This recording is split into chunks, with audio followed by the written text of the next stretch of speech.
Are you ready to take your message, your business, and your life to the next level? Want to learn from someone with more than a decade of experience, training tens of thousands of people from all around the world? Hi, Cliff. This is Pauline from Auckland, New Zealand. John from Calgary, Alberta. Amy Porterfield. Michael Hyatt. Dan here from Dunedin, New Zealand. Ray Edwards. Mark Mason. Mike Stelzner. Pat from Smart Passive Income. It's Darren from Melbourne, Australia. Now is the time to live the life of your dreams and do the work you feel most called to do in the world. Welcome to the Cliff Ravenscraft Show. Here's your host, Cliff Ravenscraft. Welcome back, my friend, and thank you so much for tuning in to another episode of the Cliff Ravenscraft Show. And speaking about doing the work you feel most called to do in the world, I'm absolutely thrilled with the fact that I have found my groove when it comes to my live stream strategy for getting out there and creating content on the social platforms such as LinkedIn, YouTube, Facebook, and even on whatever Twitter is called today. Broadcasting live, I've been doing something very special every Monday, Tuesday, Thursday, and Friday mornings. I've been offering complimentary, full-blown 90-minute one-on-one coaching experiences. This is for anybody who's brave enough to come and be coached by me, allowing me to do that while streaming to a worldwide audience with the potential of using the audio recording in a podcast episode like you're about ready to hear in this episode. Today, I'm going to be sharing with you a coaching conversation I had with Scott Blair. Scott has been following me for more than a decade. He has achieved so many incredibly, powerfully awesome things in his own life. And not only that, but he's had such an influential and positive and profound impact in the lives of those he's led. His story of how he's taken his professional life in his employment history to whole new levels of success. I'm sure you're going to find inspiration in his approach and his philosophy and the way that he tackled getting a promotion with no income increase and how he handled that scenario, only to come back to his original employer and make twice as much. It's just an incredibly powerful story. I know that you're going to resonate with so many things that Scott shares because I talk to a lot of people in my community, and so many of the frustrations and concerns and feeling of impostor syndrome and all of these different things that we keep saying to ourselves and what it is that we seem to be seeking in the outside world can be found within us. The conversation was just so in alignment with what I have with practically every client I work with. I know for a fact this episode is the conversation that you needed to hear to get you unstuck from creating what you want in this world. Have a listen to this entire conversation, and I'll come back in the end and see if it didn't resonate with you. All right, Scott, welcome, my friend. How are you today? I'm doing great, Cliff. Super happy to be here. I am delighted to have you here. One of the things that I learned is that you've been following me for the last more than 10 years, you said. Yes, sir. What has taken so long for us to connect? I don't know. And I think we're, geographically, at least 10 years ago, I think we were almost kind of neighbors. Is that right? Where were you at? Cincinnati area. Oh, yeah. Yep. I thought for sure I'd run into you at Panera or something. Before we begin, I want to go over a couple of things. You recognize that this session today, it is my gift to you. There's no strings attached, no expectation, no obligation you'll ever become a paid client. Yes? Yes. Are you 100% distraction-free during our call today? Yes. I am also 100% distraction-free. I do want to let you know, though, over here to my left, I have a live transcript going of every word that we are speaking. If you ever see me kind of dip away from the camera to go look at something, it's probably me looking at the transcript. Another thing is if I'm looking down, I have a bunch of notes handwritten here, and I'll probably furiously write lots more notes as we're going along. So if I'm looking down, looking away, just want you to know that everything I'm doing here is in support of you and what you've got going on. final thing that I'd like to ask is, may I have permission to be your coach? And before you say yes, I'm asking for permission to either say things or ask you questions that will challenge you at a deep level. Yes. We spoke before we went live today. Scott is aware that this is broadcasting live on YouTube, Facebook, LinkedIn, Twitter, and is being recorded for potential use in a podcast. And as far as I know, nothing's off topic here. Yeah. Love it. That being said, I do want to mention I've got some C4, C5 issues going on, my vertebrae. Okay. So if you see me doing any of this, you haven't asked me anything that made me uncomfortable. I'm probably just getting a little sore. I love it. I have lots of information that you provided in a pre-coaching call questionnaire. I thank you for all of that information. But I'm willing to set all of that aside and just ask you this one question. What's the most important thing for you to get out of our call today? Direction. Specifically in what area or areas? Income. Work. Income/work. Is that what you said? Yes. All right. Direction, income, work.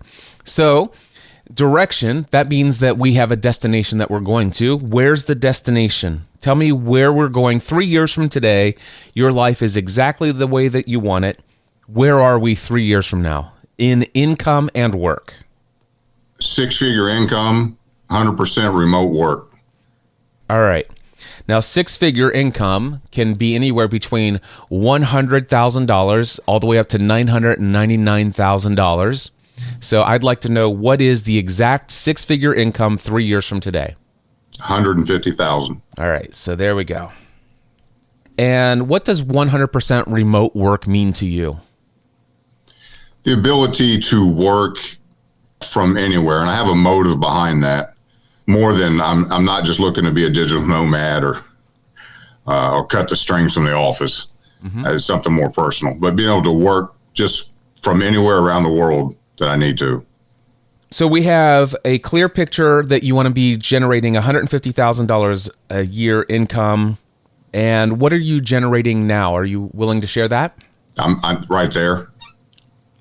You're right there now. Yeah, I just need to replace that with something that's 100% remote. Okay, so you want to be generating the same amount of income, being 100% remote, full-time, self-employed. Is that correct? Correct. And I'm going to write that down here. So full-time, self-employed, because you're employed now. Is that correct?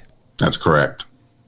Let me correct myself. The 3 years, the dream would be, yes, to be self-employed. But I can't say that I wouldn't definitely jump on an opportunity to work for somebody 100% remote at $150,000 a year. Absolutely. Okay. So fair enough. Open to that. Yeah. Okay. So full-time self-employed is an option, but you are more than happy to consider an option or fully employed. Correct. With the $150K a year, allowing you to still do that work from anywhere. That gives you a lot more freedom and options there as well. Correct. Okay. So that's the direction. If you could have anything that you want, what kind of work are you doing? This is part of the direction question, I think. It would definitely be some type of mentoring/teaching role. I absolutely love mentoring. I have a father's heart. And so anything in that line. Now, specifically, I am really into marketing. So I could see it as a marketing role, or I'm also into self-development, spirituality, that type of, coaching. So it might be something along those lines as well. From your application, I gather you had previous experience as a youth pastor in a mega church? Correct. How many years did you do that? About 3 years. And then with the same organization, I became a missionary, went overseas to plant orphanages. And I did that for a few years as well. Excellent. And you planted 2 orphanages in 2 years? Yes. You also mentored somebody who was the person who replaced you in the youth pastor position, and that you're incredibly proud of the work that he's doing, given the fact that you raised him up for that position. Yeah, both actually the youth pastor position and the person who took over the orphanages after me were both youth in my youth group. Nice. And I'm really proud of that fact of kind of multiplying myself, if you will.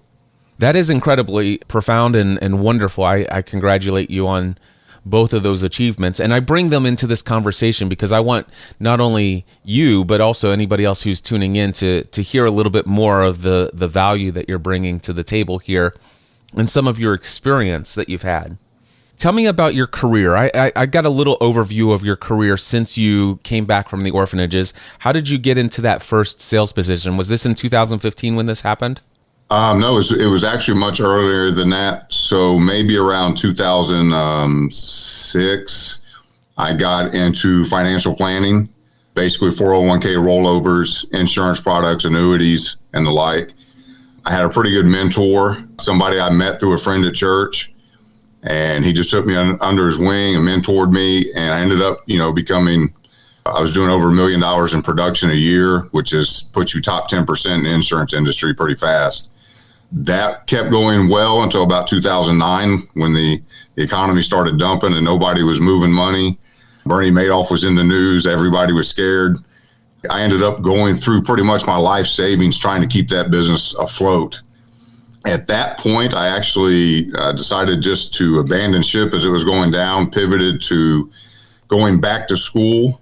I ended up going back and getting my bachelor's in leadership and ministry and my master's in digital marketing. So I finished that in 2018. While I was doing that, I ended up taking a sales role with 8 different stores, Verizon Wireless, basically. That was just to pay the bills while I was going back to school. Then I ended up getting involved with the company that I'm with now. I started in an operations role and worked myself up through a couple different positions, and now I'm a regional sales manager there.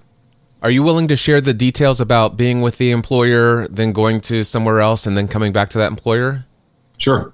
They gave you more responsibility. Start from there. Yeah, so I was doing really well in the position I was at, and there became an opportunity. Somebody got promoted above me. I got offered to take his manager's role, and I accepted it. And then during kind of the contract negotiation, signing of the new paperwork, I was told it came with no pay increase. So increase in responsibility, increase in title, but no pay increase. And I remember being kind of upset about it and thinking, where do they do that at? How do you get a promotion that you don't get a pay raise? And my general manager, who's a longtime friend of mine, who's now my partner at work, we co-manage together now, but I went into his office and he said, he knows me well. And he says, I know you're really upset about that. And he said, are you going to leave? And I said, I'm not going to leave today. I said, but yeah, I am upset. And I said, worst case scenario, I'm going to take the position. I'm going to do really well at it. And I'm going to leverage the title because it's a higher ranking, more mid-level management, and I'll do well at it. And if they can't appreciate and pay me my value, somebody else will see it and eventually scoop me up.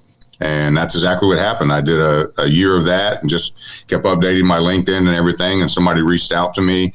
And I want to say it ended up, after some negotiations, I ended up at about a $25,000 pay increase with a lot of extra benefits, a company vehicle and blah, blah, blah. I signed with that company, guaranteed a year contract. They paid to move me out west and everything. Really enjoyed the work, loved it. Great company to work for. We were living a great place. I loved everything about it. But about a year and a half later, I started getting calls from the previous company. They had a position open back in the Cincinnati, Dayton market and wanted to know if I was interested. We started negotiations again. We ended up haggling over a $5,000 difference. This was actually to go to Northern Ohio. And since I just got that same taste in my mouth, they wouldn't move off. How bad do you want me? It was only $5,000. We were apart. They didn't seem willing to negotiate, so I just let it go. I was happy where I was at. They ended up calling back again for the Cincinnati, Dayton area, Southern Ohio. And we ended up landing on an agreeable number. My son at the time was living back here with his mother from my first marriage.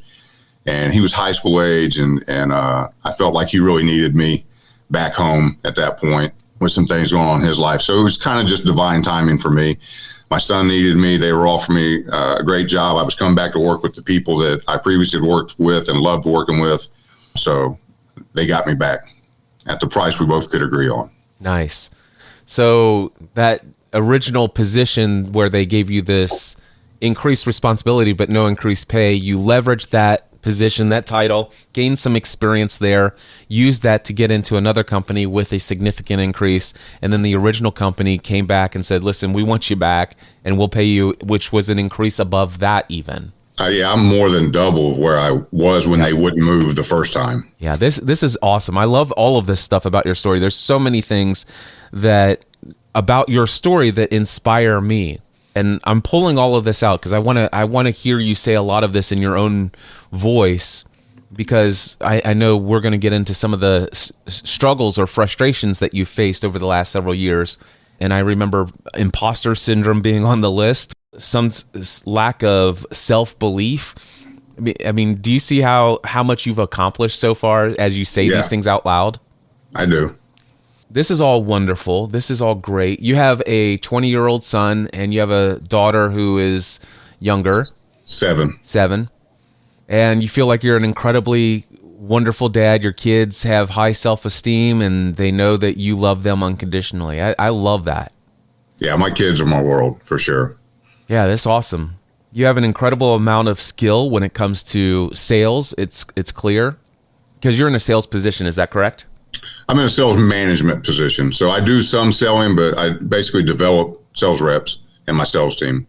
So you do coaching and leadership? Yes, sir. And teaching and training? Yes. This is all wonderful. So on a scale of 1 to 10, how much do you love the work that you're doing today? Oh, man. 8. On a scale of 1 to 10, how much would you love the work that you're doing if it was 100% remote? 9. Okay. What would bridge the gap between 9 and 10 with the work that you're doing today? Is it possible? Yeah, if it was more marketing or more life enhancement coaching, which it's a sales and marketing role. So I get some of it in there. It's people development. So I get some of it in there. It's just not 100%. But if it was 100% one of those two areas, at least in my imagination, and maybe paid more, then it would be a 10, 10 and a half.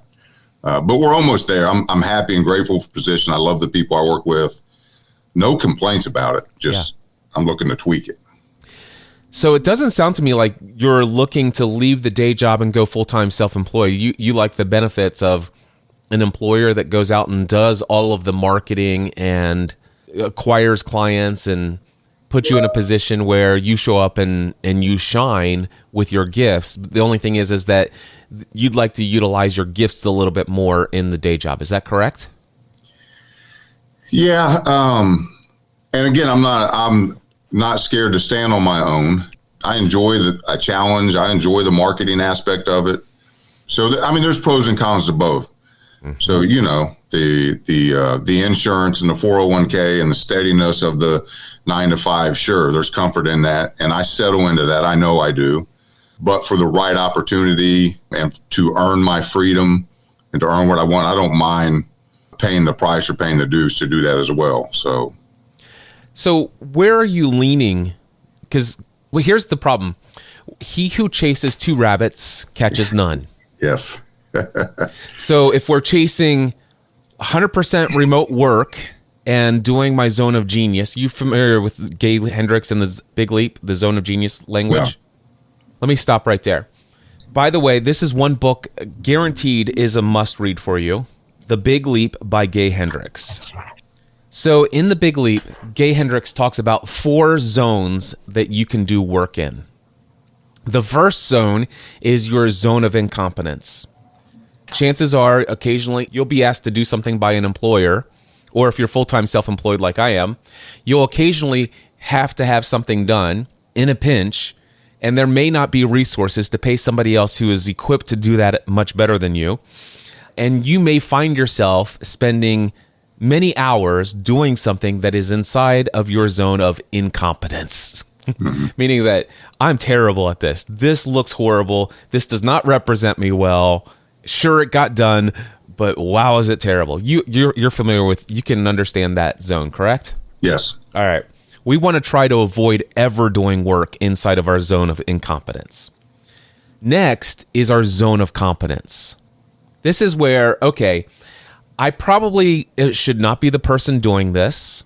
I'm definitely not the best at this. When it comes to it, I'm barely competent. It's done. It's not great. It's good enough. When it comes down to it, pretty much anybody else who is also competent at doing this, most of them are much better at it than I am, far more equipped than I am. This is our zone of competence. Unfortunately, far too many people are stuck inside of doing work on a daily basis inside of their zone of competence.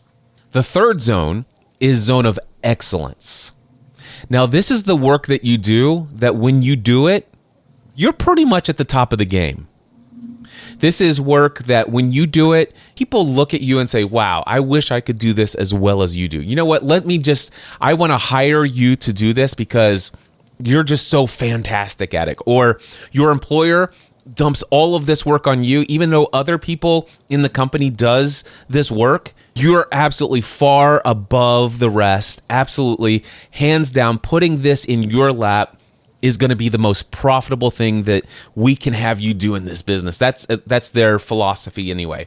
Zone of genius work means that you're pretty much better at that thing. Zone of excellence. Did I say zone of genius on that? Yeah. Yes, zone of excellence work. You're pretty much better at that task than just about anybody else. It's incredibly profitable, but it doesn't make your heart come alive. You think of some things in your business that you're doing right now or in your company that you're doing right now that, man, I'm really great at this and I'm recognized for this. And this is incredibly profitable work. But man, there's something more that I do that is far more meaningful and it speaks to my heart, makes me come alive. There's something more that I long to do. And you've already given that language in your questionnaire. You've already even brought it out here in our conversation today. So that fourth zone is what's called your zone of genius. Your zone of genius is that work that you would do all day, every day, even if you weren't paid for it. The zone of genius is that thing that you do so incredibly well that if you do it even for only a very short period of time, the results that come from a short, small investment of time, effort, or energy produces and outweighs the benefits of some of that other work that you're doing. You're familiar with that, right? Mm-hmm. Yes, sir. So you've already got, just by me explaining those four zones, you've got about 1/3 of the value of the book, The Big Leap. The problem, by the way, with most people is they get stuck. I mean, if you're lucky enough, you get stuck doing zone of excellence work. It sometimes causes people to have what's called the golden handcuffs. They're making all the money that they need to make. Matter of fact, they could even make more money. And they're on a trajectory towards increasing their income consistently over time. It's almost like a guaranteed path towards even greater financial success and greater financial freedom. But it requires and necessitates that they stay inside that zone of excellence, which is the zone where the soul slowly goes to die. Is that resonating with you? It does. Yes. Yeah. The book is called The Big Leap by Gay Hendricks. He also talks about, and the biggest concept is what's called the upper limit problem or the upper limit challenge. And that is where we continually bump up towards certain levels of success and then we find ourselves self-sabotaging ourselves because we don't feel worthy of the success that we have. We begin having dreams. We find out, we discover, and I can tell you've already at least tapped into, you may not be able to clearly articulate it yet, although let's try it out. Scott, if I were to ask you, what is your zone of excellence? What would that be? Marketing. Anything else inside of your zone of excellence? Customer service, diplomacy, sales. All that stuff that you're paid incredibly well to do. It's what makes you succeed in your business, and it's what your business recognizes you for most, yes? Yes. Are you able to articulate what your zone of genius is? People development, coaching, mentoring, training. And teaching. Yep. Teaching, yep. Yep. I thought you'd be able to clearly do it. one of the things that the big leap opened up for me when I first discovered my zone of genius, what it is, and of course mine is coaching and teaching and educating, creating content, using my voice to entertain, educate, encourage, and inspire others. Of course, I knew it for many years. I just never had a label for it. And I never understood that one could make a living doing your zone of genius. I thought your zone of genius was that thing you did on the side after you make sure you got all the money. But what the big leap will encourage you to do is to make a commitment to recognize when you're in your zone of genius and when you're in your zone of excellence, to find out what that percentage is, and to make a commitment within your current role to increase the amount of time on a daily and weekly basis that you're spending inside of your zone of genius and delegating the rest. Taking notes here. Yeah, take your time. I've done a lot of monologuing here. I'd like to hear from you. What insights have come up for you already? What direction do you already feel and sense already? Well, just, I think that was maybe in different vernacular, those things I understood, but I needed reminded of. I think it might have been John Maxwell. I went through a book years ago with the law of the niche.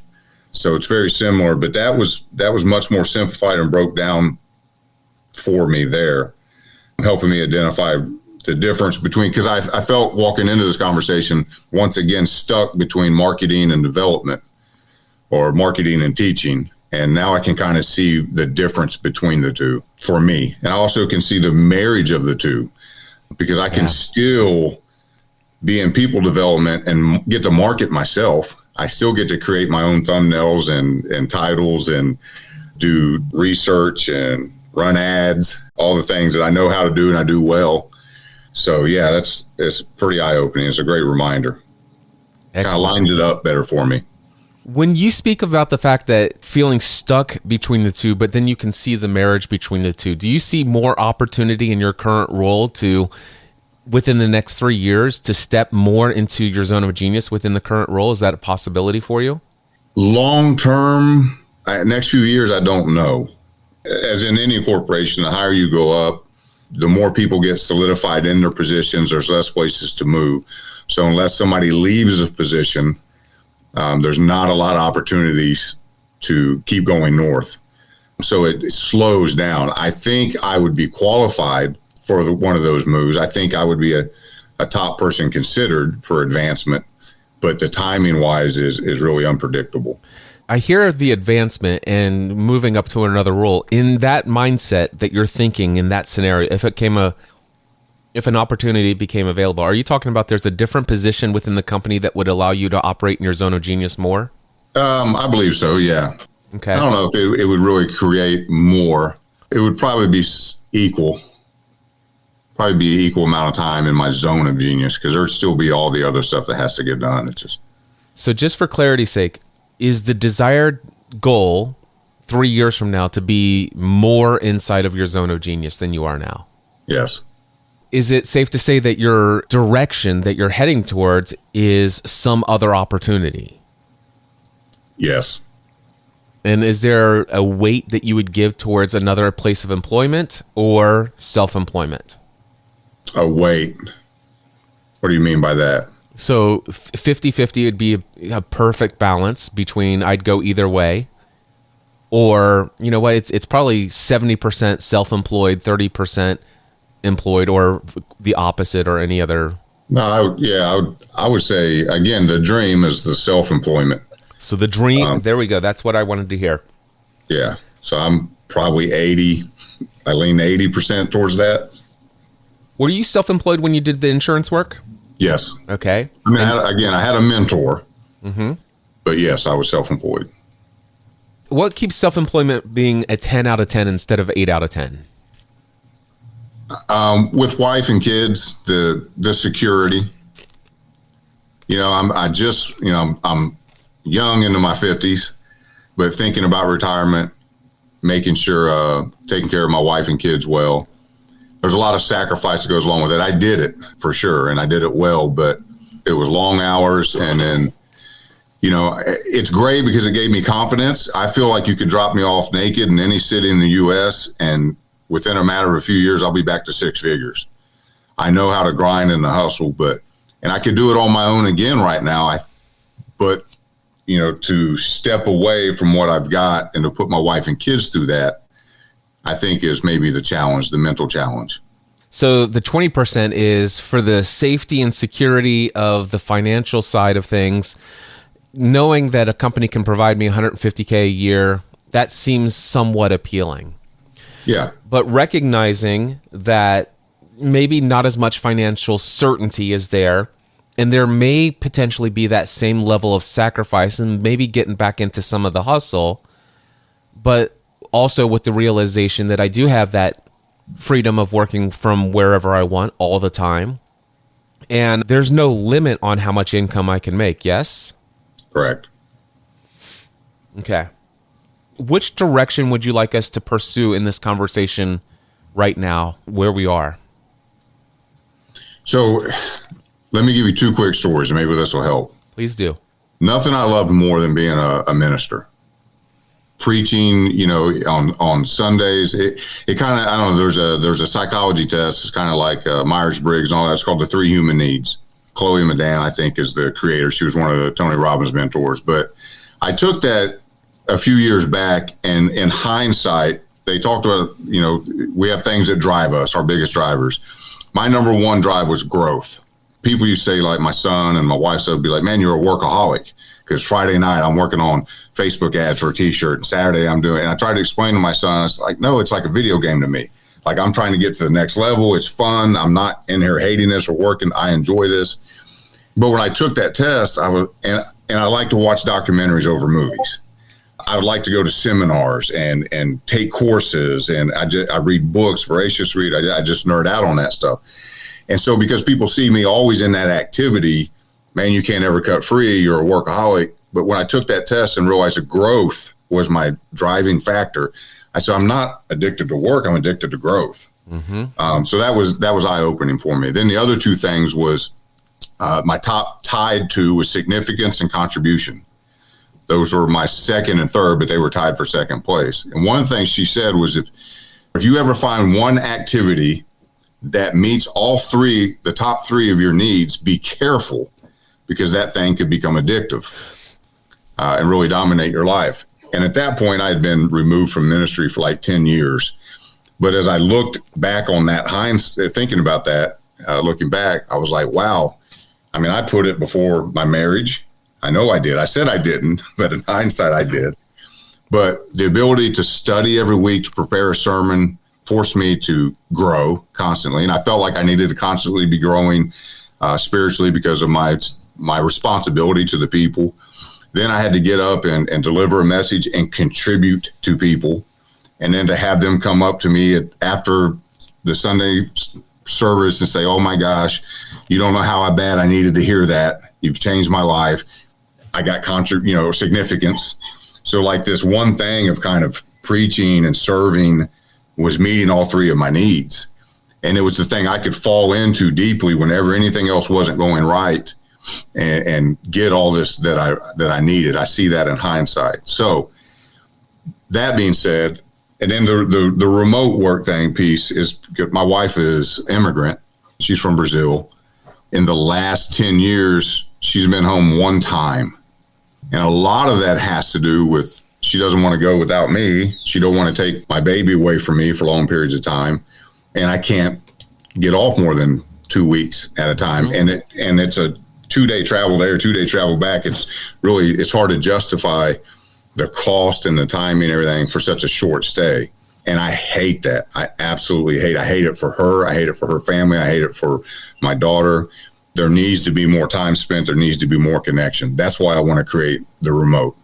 For that reason alone is a key driver. So as I got out of professional ministry and my belief system, and I don't mean this in a demeaning way, but for me personally, grew outside of traditional bounds. I wouldn't be a good fit for traditional professional ministry or church anymore. Mm-hmm. Our belief systems don't line up. Theology doesn't line up anymore. I did see a Sadhguru and Yogananda image in one of your TikTok videos. Yeah, like a Sadhguru shirt on right now. Yeah, so some different things like that I'm playing with and exploring and et cetera. wouldn't make me a good fit to return that. So I guess the question has been rolling around in my mind. How do I become kind of that youth pastor, that mentor, that leader, teacher, and spiritual things and life coaching without taking the only traditional route I ever knew, which was inside the church? It's a great question. Why don't you answer that right now? I guess maybe I'm starting to see, because of the internet, a little bit more of it. So I'm, that people that are coaching in those spaces and arenas, but maybe I've just kind of been blind to it because I only knew one particular way to do it. Let me ask you a couple questions. You've been following me for over a decade, yes? Yes. Have you ever been ministered to by me? Yes. Have you ever been educated and encouraged and inspired and motivated by me over the last 10 years? Yes. In both my zones of excellence and genius. I, like you, have, from the time I was a kid, envisioned my life devoted to ministry. I also devoted 10 years of my life in pursuit of being a full-time pastor. In fact, I was an associate pastor for 10 years. I'm sure you're familiar with that part of my story. And then I began podcasting, and also I was doing insurance as well. And I began to see, it's like, wait a second, maybe the politics side of ministry isn't what I'm looking for. And for the longest time, I saw the ministry that I was doing as an insurance agent, talking to people who were going through crisis moments and being there for them, providing for them, helping educate them, encouraging them, becoming debt-free and investing the difference. I mean, I did a lot of powerful ministry within that work. And then all of a sudden it came to the point where even though I was an associate pastor, I became pretty much convinced that I'm doing a greater ministry in the world along the lines of serving God and serving my fellow man, my fellow woman. Serving people in a ministry capacity was far exceeded and exponentially higher in my role as an insurance agent than what I was given as an opportunity and what I witnessed if I was the pastor of a church full time. And I think even given your own understanding of the two different worlds, you probably understand what I mean when I say that, right? Yes. Then here I am, a guy in Northern Kentucky with about 16,000 clients geographically that I'm serving, incredibly powerful ministry. As far as I'm concerned, full-time insurance agent equals full-time minister. Just because of the perspective of who I am and where I'm coming from. In many ways, it's probably one of the reasons why I was as successful as I was in that role. But then learning to podcast, playing around as a hobby, just following my intuition and my prompting within, that little nudge, just like, go play with this on the side. Not because I was looking for anything, but just to have fun. And my wife and I start podcasting, and now all of a sudden we've got 60,000 subscribers around the world, grew it to over 100,000 subscribers around the world. And the emails and the messages and the conversations that I was having there, it became very clear that this was a far greater opportunity to be the minister in the world, to do the ministry in the world full time that I felt most called to do than what my insurance job could offer me. So do you see how my mindset went from, I'm going to be a full-time pastor one day, to where I'm a full-time pastor in my role as an insurance agent, to where I'm a full-time pastor in this online business I've created. How does that resonate with you? I like that. As you're saying it, I'm thinking about examples where it happens to me by natural situations. And I love it, but I wasn't so intentional about it. So, I've got employees that call me about personal issues. Hey, sorry, man, there's something going on in my marriage. Can I talk to you for a minute? You just seem like you got a lot of wisdom. I was helping a young man market his music just as a, hobby and a passion project. And then, after we got to know each other 6 months later, he called me one night crying. His girlfriend broke up and I lived for that moment. That was much more exciting than the marketing I was doing with them, being able to support them in that way. So that happens in my work, but I don't think I framed it intentionally as you're describing. think of it now. Look back at how many years have you been with your current employer now? Besides that year and a half off, since 2015, so 8 years. So look back over the last 8 years of your life. Run it again through this new filter. Do you see yourself inside your zone of genius a whole lot more now? Yes. Yeah. Watch this. The last 8 years of your life, are they more fulfilling now than the last 8 years were prior to this conversation? Sure. You feel it, don't you? Yes. You see the smile, right? I do see the smile. I love it. I love it. Even with that, even though you have a great opportunity now, it's clear that you want to provide the ability for you and your wife and daughter to go back to Brazil and visit with family more frequently than what's available to you now. I also know that there's some financial desires to take care of some situations that have come up through life. And knowing that let me go back if you don't mind. Let me just stick a pin right there. Give me just a second. I'm going to try to make a mental note of where I was about ready to go, because I want to go back to something you said. You were talking about the 6 human needs, Tony Robbins, Chloe Madonis training. You talked about the fact that growth is your number one human need, and you're tied for second place with contribution and significance. You mentioned the fact that whenever these are met at a very high level, it has the potential of becoming an addiction. Not all addictions, by the way, are bad addictions. No, yeah. If you're going to be addicted to anything, be addicted to growth and contribution. Sure. Significance may be questionable, but still, even with that, do you remember in that training that they talk about what vehicles are? I don't. I can't say. So this is an important part of that training. One of the things that you talked about is my growth is the documentaries. My growth is the reading the books, going to the seminars. My growth is this. My contribution is preparing for these sermons and getting up and teaching these sermons and doing these sermons. That's my contribution. And my significance is when people come up and tell me how much of a difference I'm making. All of those things that I just mentioned, that I just mirrored back from what you said, those are all vehicles that get you to the destination of meeting the need. By the way, it is absolutely possible for you to use different vehicles to meet those same needs that will actually get you better results in life. So, because what I heard you say, and tell me if I heard this correctly, because I could be wrong, but what I heard you say is sometimes I put my desire and drive towards growth and contribution and significance ahead of my family or ahead of my time with my wife. Did I hear that? So yes, you did. I did that in my first marriage. Okay. As a young man, I was very extreme, very polarized. With age, you're the only one, right? with age and some gray hair, I've been getting better. I've been getting some wisdom and prioritizing values and family and things a lot better now in my 50s than I did in my 20s and 30s. Yeah. But you probably recognized, just by picking up wisdom from watching other people or just from your intuition from within, what you're probably realizing is that you could actually meet the needs of growth. You could actually use your relationship with your wife and your kids, and even your relationship with your ex-wife, depending on what that relationship is like, and anyone else, any other relationship.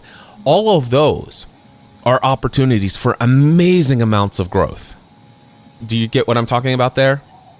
Yes. Have you ever had any conflict in any of these relationships? Of course. Okay. Yeah. So every time there's a conflict, the opportunity for growth is there. And then contribution. There's a lot of opportunity for you to contribute to your wife, for you to contribute to your children, for you to contribute to your ex-wife, depending on what that relationship is, or it's in any other relationship. Now, significance, your relationship with your wife could be a vehicle towards that significance. Like, for example, one of the things that I'm super proud of from an ego perspective is that I'm super proud that my wife and I have been married for 27 years and we're madly in love with each other. that's a point of significance. That's one area where that it meets that need of significance. Now, the interesting thing is you and I come from a very similar faith background and are on a very similar trajectory in our faith background, and we understand the idea of non-attachment to all of this stuff, right? Mm-hmm. So I wanted to bring in vehicles. Mm-hmm. So does anything that I shared there, was there a reason why I felt led to share that? Did that resonate with you, the idea of introducing the topic of vehicles for meeting each of those needs? No, so it was just like the big leap. I can see, no one has framed it for me and given me language to it. As you describe it, I can see where I've done that a little bit, but giving me the vocabulary and the awareness, now I'm like, okay, where do I need to change vehicles? Where can I change vehicles? But yeah, I could see where I have switched vehicles already in some areas. But no, that's super insightful. Yeah, it's going to be a great exercise for me to look at. That's awesome. Yeah, and the great news is you can get out of one vehicle and hop into another as often as you want throughout life. It's an incredibly powerful thing. Yeah, and with the wisdom, I could see already. I used to have this thing that being a youth pastor, right? I mean, and I have father's heart. I could roll up on a group of teenagers that I don't even know and jump out of the car and start talking to them. And my wife, was like, you can't just do that. Like, these kids don't know you. But I just felt like every kid's mine. And I wanted to kind of, if you will, save every kid and be a big brother, be a youth pastor, be all these things. But again, in my 20s, early 30s, even at the sacrifice of time with my own family. But definitely this time around, things have been much different. I get a lot of my significance from my wife and kids.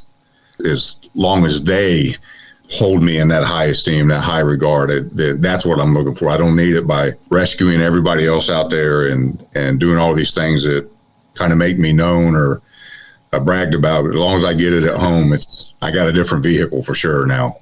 My family's my inspiration. That's awesome.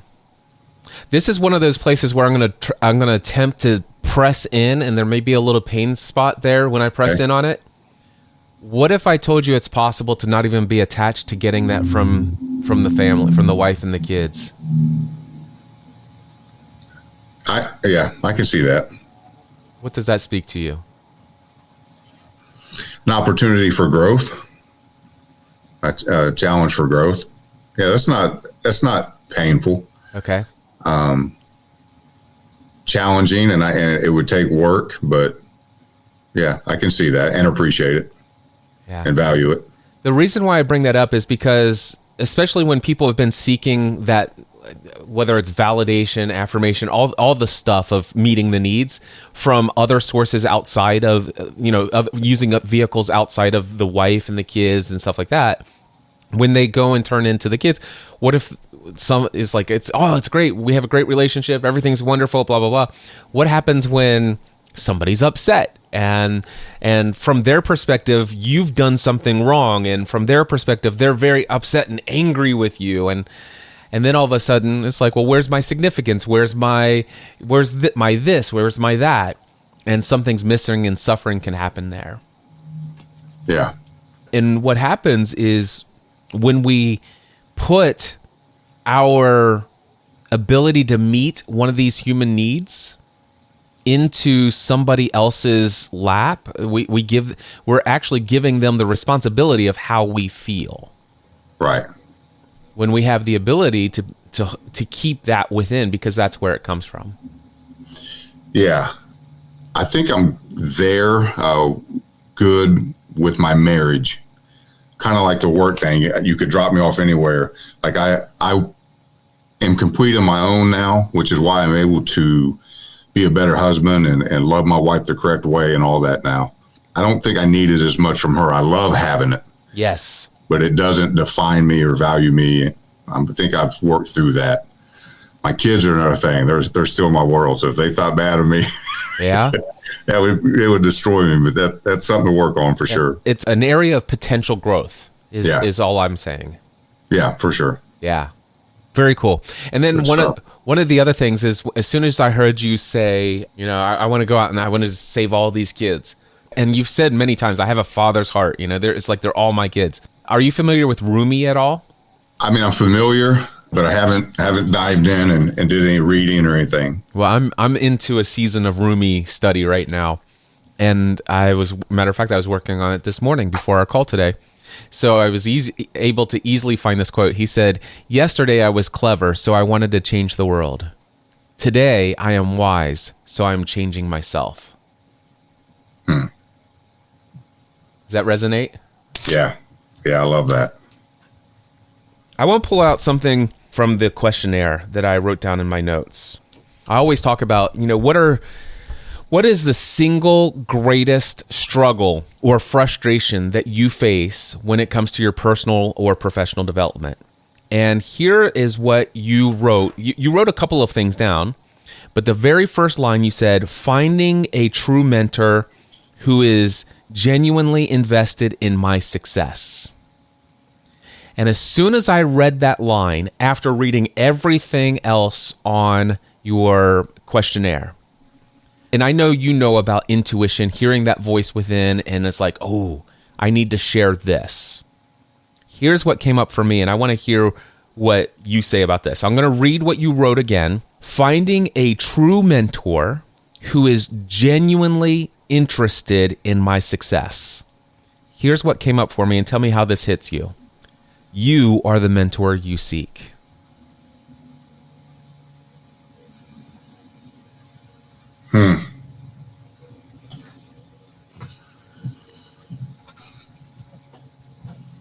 So my first thought is, I heard it loud and clear, stop passing the buck. I'm handing the responsibility off. That the problem is I don't have that guide, that person to hold me accountable, that person to model the behavior, that person to love me through it. But those are all things that I can do. I can hold myself accountable. I can love myself through it. I can guide myself. Wow. You want to make a grown man cry. I know. That was powerful. Yeah. As soon as I read this, Scott, this is literally what came up. Scott is a true mentor. He loves mentoring people. He believes in mentorship. And what he's seeking is a true mentor that is genuinely interested in his success. And what I heard in that inner voice is, up till now, Scott has not been fully, genuinely interested in his own success. He's been interested and fully invested in mentoring in the success of a lot of other people, but he's not been genuinely interested in his own success.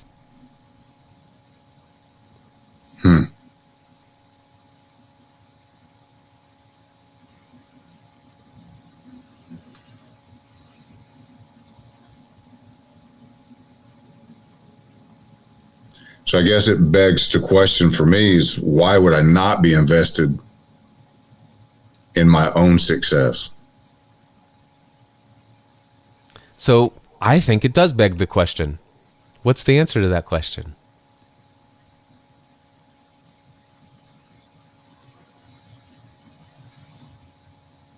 Part of it might be it's more apparent for me to get that feeling of significance that I'm seeking when I invest in others and they respond and they grow and bear fruit. I can see it. They thank me for it. It's a way to participate. Pause right there. Pause right there for just a second. Can I ask you something? When you invest in yourself and you grow and you bear fruit, do you take time to speak to yourself of appreciation and gratitude? No. A true mentor who is genuinely interested in your success would. Yeah. So I don't know why, but I I don't see myself the way the others do. That's why I put in there in my notes, you brought it up early, was imposter syndrome. I struggle with that. How do you see yourself?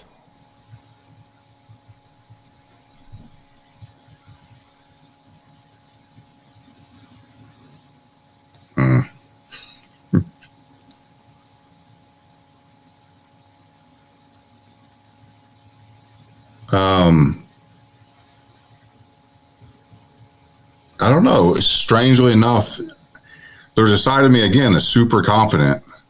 I said it, drop me off anywhere. I'm fearless. That side of you, what I'm picking up, and I could be wrong. I don't have to be right. I'm just, what I'm sharing with you is what I'm feeling, though. The energy that I feel is that super confidence is drop me off, and as long as I'm serving others, I'm off to the races. Yeah, well, the serving others is key, right? It's the old Zig Ziglar, the more people that I can serve, Jesus, the greatest among us, he who serves the most. Yeah. So I think the greatest commandment is what? Jesus said, when Jesus was asked, what's the greatest commandment? Love God. Okay. With all your heart. Second commandment, he said, is equally important. In fact, these two commandments sum up all of the law of the prophets. What's the second? Love your neighbor as yourself. All right. So what comes second? Loving your neighbor or yourself? Well, you got to love yourself first. There you go. Or you won't be able to love your neighbor in that manner. This is what I've picked up over the years. And tell me if this resonates with you.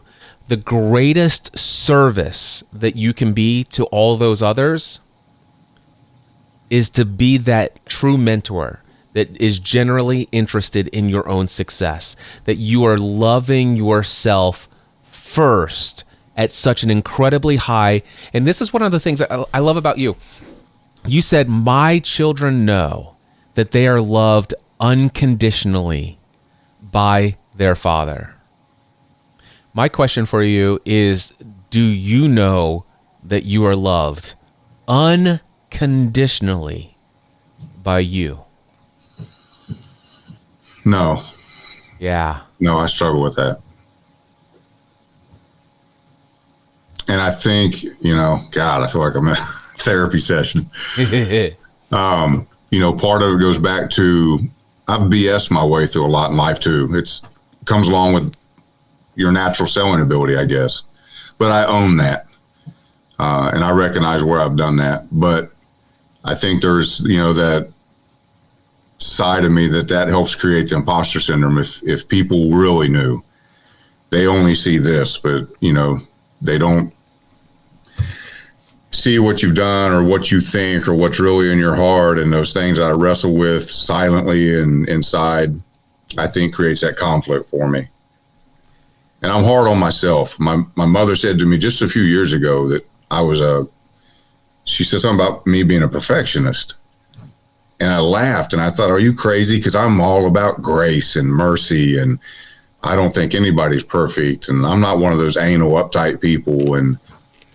But after she said it in self-reflection months later, it started dawning on me that, I'm hard on myself. I beat myself up. So if I say I'm going to go on a diet and I'm only going to eat 2,000 calories a day, but I eat 2,087 on Thursday. Yep. I throw the hat in. I'm pissed. I beat myself up. The love is conditional. Yeah. And I quit. We'll just start again Monday. Would you do that? Would you do that to your kids? No. Yeah. What you're seeking is a mentor, a true mentor who will love you unconditionally. You are the mentor you seek. Yeah. I see that. Thank you. Yeah. By the way, I want to ask you this. You've been watching me for 10 years. How perfect has my life been? 10 out of 10. My life, pure perfect, no mistakes. Cliff has never admitted any wrong and certainly has done no wrong. Everything Cliff has ever said has been absolutely perfect in my eyes and the eyes of everyone else that I've seen that have followed him for 10 years. On a scale of 1 to 10, how true is that? Well, I don't know all the details, but I know you've ruffled some feathers, so. So it's less than 10, yes? Yes, it's less than 10. If I were to judge myself, and I happen to have some intimate knowledge of myself, I'd say I'm about a 4 or 5 out of 10. And that's what makes me me. And what makes me complete as who I am. Can I read you something? Please. I sent these Rumi quotes to my friend Ray Edwards yesterday, so I'm going to pull them up from my text message to him. Being desirable means being comfortable with your own ambiguity. The most ambiguous, thank you. See how perfect I am? Forget this whole live stream. Let's start the whole thing over, Scott. Can we go? I mean, everything was like perfect until just now. Can we just go start? We'll just end this recording. We'll start a new stream and we'll go from the beginning. Can we just redo this? Okay, I see how ridiculous it is. Okay. Being desirable means being comfortable with your own ambiguity.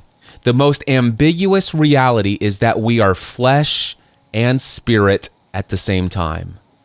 Within everyone there is light and shadow, good and evil, love and hate. In order to be truthful, you must embrace your total being, a person who exhibits both positive and negative qualities, strengths and weaknesses. It is not flawed, but complete. Rumi. That's awesome. That's confirmation on the journey I'm heading, because the more I meditate, the more I'm kind of creating space, becoming the observer between myself and my mind, body, and I can kind of see that now as I'm pulling back and looking at me, the yin and yang that is complete, that I have all of that in me. It's in me, but it's not me. So. Yeah.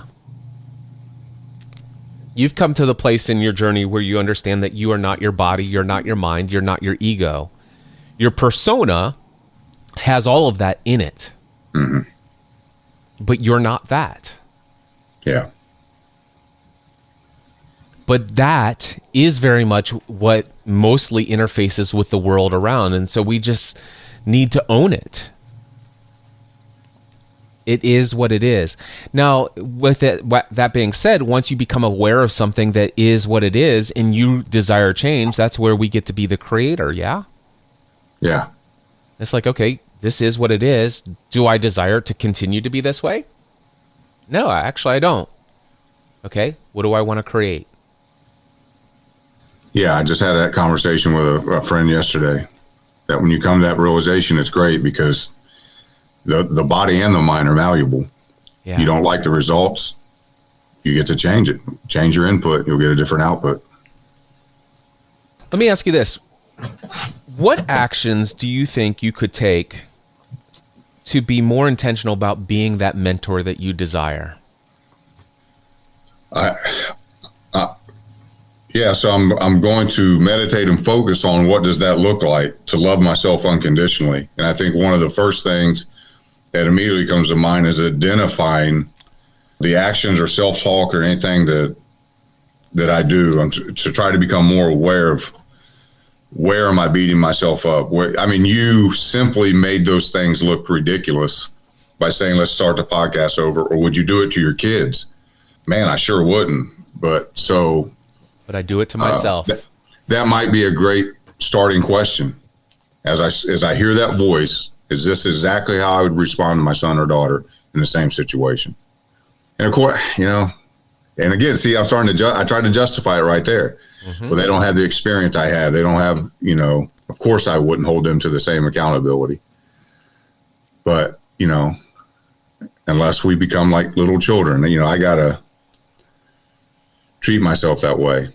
The Father's love for myself. Accept it. Yeah. The prodigal son story I love how Wagan Jacobson has given a new title for the parable of the prodigal son, which is the parable of the incredibly loving father. Have you ever heard of that? No. You know the story, though, right? Yeah. Oh, yeah. So the story seems to be about the son who is selfish and wants his inheritance before his father passes, and he goes out in riotous living, sleeping with prostitutes, partying, and doing all the drugs, all the stuff he does, until there's a great famine and it wipes out all of his wealth, and now he's down on his luck and he's feeding pigs in the food that he's putting in the trough, and he says, "Oh my gosh, these pigs are eating better than I am. My servants in my father's house eat better than this." And so I know I'll go back to my father. I'm not worthy to be his son. I'll beg for him to let me be one of his servants. And he comes up with this he rehearses his speech of forgiveness. And the story goes that the father sees the son coming off in the distance, which means this has been years. And the father sees the son because the father every day has been waiting for the son's return, knowing that the son would return. And when the son returns, he doesn't make the son wait. In fact, he hikes up his robes and runs towards the son. Now, there's a part I've heard somewhere, and I could be wrong about this, and if I'm wrong, just discount this whole part of it. But I've been told that tradition is that if you were to hike up your robe in that culture and run in public, that would be such a disgrace and such a horrible thing to do that you would be the talk of the town. And the idea is that the father did this intentionally so that when his son came home, he's not the talk and the gossip of the town, but he, the father, is. Then, once he gets to his son begins the rehearsal of his speech of forgiveness, and the father cuts him off. Unnecessary. You are my son. You were lost. You've been found. He says to his servants, "Kill the fatted calf. We're partying tonight. My son is brought back to us. Yay, wonderful." That is the unconditional love of the Father. So I heard in my mind some if statements from my father that kind of reduced his love to conditional. Mm-hmm. And I know it wasn't 100%, but it's the first time I'm seeing that pressure he put on me. He probably was doing the best he could with what he had to work with. He probably had some conditional statements from his father, yes? Yeah, no doubt. Oh, Cliff. On a live presentation. I told you, my friend. Thank you.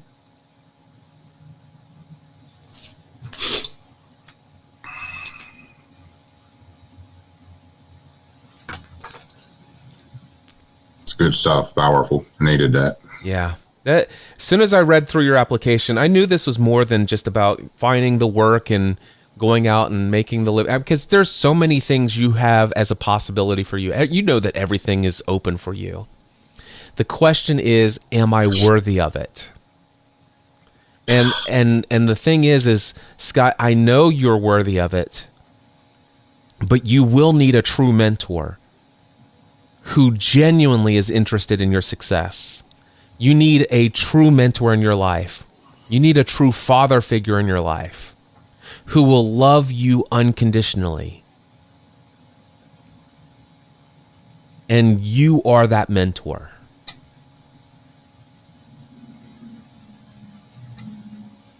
I received that.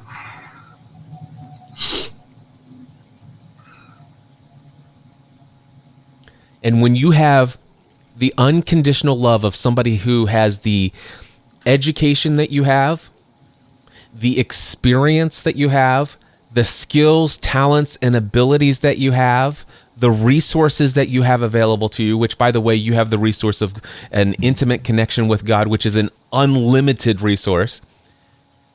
If you could have you as a mentor, fully invested in you, there's nothing you can't create in this world.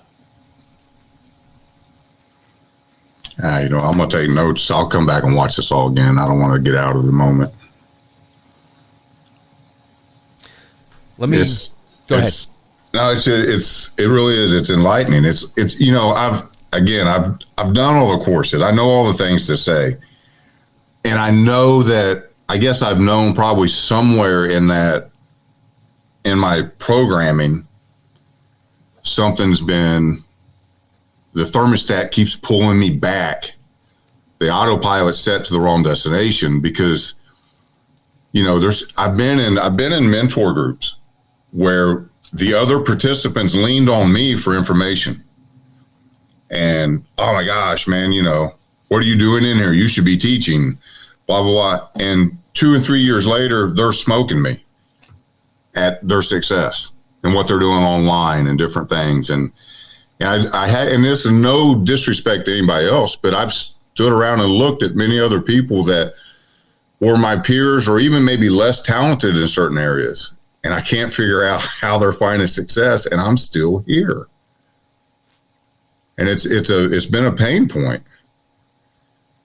And then the beating myself up thing, that's part of the imposter syndrome too, because the perfectionism, so I tried the diet and I fell. And so I started again Monday and then I fell, and then I started again Monday and I fell. And then the conversation becomes, after a decade of doing that, or 2 decades, why are you starting Monday? You're kidding yourself. You're lying. How many times have you tried this and it never works for you? And that's the imposter syndrome, where now I'm telling myself. Let me pause you right there. That's not the imposter syndrome. That is the voice of other people's opinions, not yours, and listening to that voice and giving it authority and credibility in your own heart and mind. That's what leads to imposter syndrome. Do you see the distinction?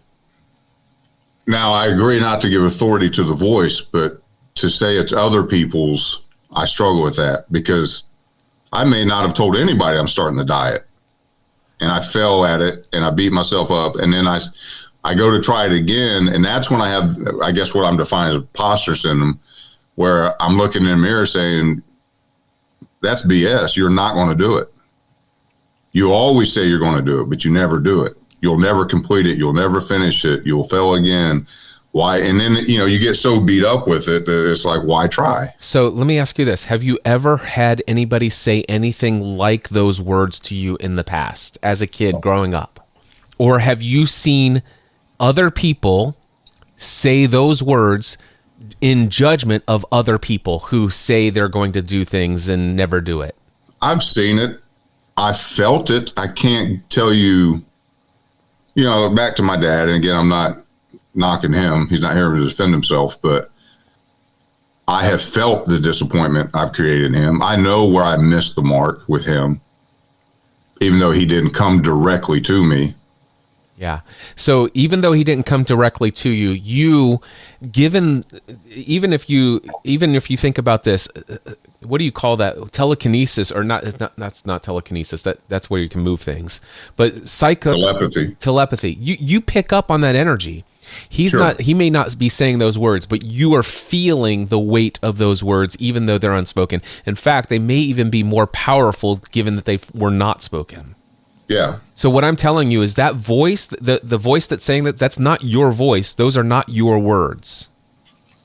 That's the point. That's the point that I'm saying. These thoughts are not yours, because remember, and I can only say this, and many people who are going to listen to this or watching this, they're not going to understand this the way that you and I understand this.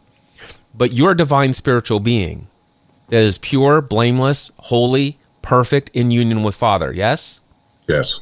Your ego is something that has been developed from a clean slate. It was a hard drive that was empty with a basic operating system of life support, and then imprinted on that hard drive throughout your life has been a bunch of beliefs, attitudes, and concepts about the world and how it ought to be. Yes?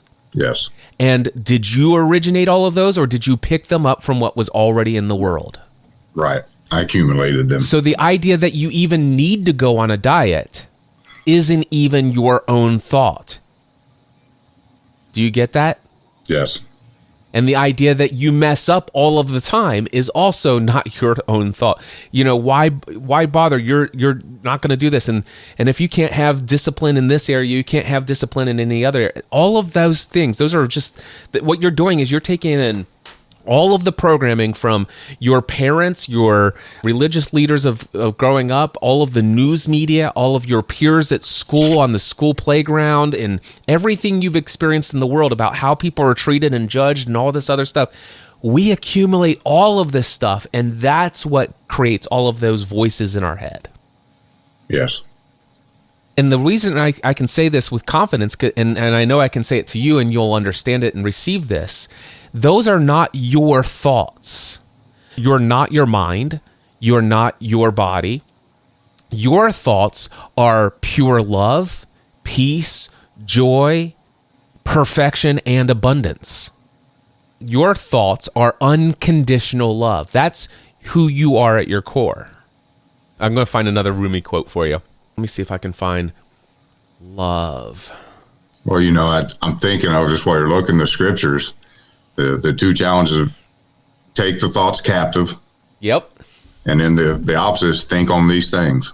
Whatever is pure, whatever is noble, whatever is praiseworthy. Think only on these things. It doesn't say only, but you get the idea. Here's what Rumi says. Listen to this. Your task is not to seek for love, but to merely seek to find all the barriers within yourself that you have built up against it. Yeah. Goes back to the identifying what I'm saying to myself, what I'm thinking, feeling, the actions I'm taking. Yeah, just don't identify that those are my thoughts. Those thoughts did not originate from you. They've just been stored inside of you so long, and you've been attached to them so long. And because they're on the hard drive of your subconscious mind, it's easy to identify that these are mine. Yeah. Let go. Wow. Great springboard for me. Something to work on there. Let me ask you this. Did you get some direction on income and work today from our conversation? Yes, because these things will impact my direction, which will impact my income, I'm sure. Your possibilities are still unlimited. I have no doubt that if you choose to hire that mentor, that true mentor who will be genuinely interested in your success, and if you were to work with that mentor who will love you unconditionally and not expect perfection from you as the ego side of you, if you will work with that mentor, you'll create whatever you want in this world. Anything you want. If you believe and don't doubt, you ask with thanksgiving, in attunement with who you truly know you are in God, in Christ, you will have everything. Thank you. My pleasure. Well, there you go. I knew for a fact that if you'd listened to that entire conversation, it would have spoken to you at an incredibly deep and heart level. And if it did, and you're hearing my voice right now, I'm simply going to ask you to do me one really huge favor. Don't be like so many thousands of other people that I've heard out there. They said, Cliff, I've been following you for 10 plus years, but you haven't ever emailed. This is the first time, Scott and I connected over Clubhouse a couple of weeks back, but more than a decade. And I'm just now getting to know that Scott's been out there this entire time. I mean, come on. And I know you. Have you been listening for more than a decade and you've never reached out to me? Have you been listening for the last couple of weeks, last couple of months, and it's resonating with you at an incredibly deep level? I want to let you know it means the world to me when you shoot me an email over at cliff@cliffravenscraft.com and you let me know that this is really making a difference in your life. In fact, I'd love for you just to write a paragraph or two about what did you get out of my conversation with Scott today. It will continue to confirm that going and doing these live stream coaching sessions and occasionally bringing one or two of those here as an episode of the Cliff Ravenscraft Show is content that's making a difference. So if you'd like more of these conversations curated, the ones that I think are the best and most representative of what you as an audience member of the Cliff Ravenscraft Show is dealing with in your own life, I want to hear from you. Is this resonating with you? Send me an email today, cliff@cliffravenscraft.com. If you want to, you could just put episode 709 in the subject line of the email, and then just write to me. How did this resonate with you? And of course, I do want to make a personal invitation to you. Would you be willing to be coached by me online, live, just like I did with Scott? I am currently booked solid Monday, Tuesday, Thursday, and Friday next week, the first full week of September 2023. This is a brand new strategy that I'm doing, and I don't have anything booked after next Friday. So there's plenty of spots available. If you would like to be coached by me, absolutely free, complimentary, my gift to you, no expectations, no obligation, you will ever become a paid client. However, we will be doing it live on the internet with the potential of our conversation showing up in a podcast episode somewhere. But if you would like to have this opportunity to be coached by me for free, this is your opportunity. It's a full-blown 90-minute one-on-one, just you and I, with people listening in, but it's a full-blown coaching experience with me. If you'd like to take me up on this offer, email me, cliff@cliffravenscraft.com, put live stream coaching in the subject line. I will then work with you to get you booked on a future live stream coaching session. Thank you so much for tuning into this episode, and I can't wait to hear from you, whether you're going to sign up for one of these 90-minute one-on-one coaching sessions with me, or if you're just going to send me an email with the subject line, episode 709, and just tell me how this resonated with you. I can't wait to hear from you. And until next time, I encourage you to take everything you do in life to the next level. Mindset and Survive.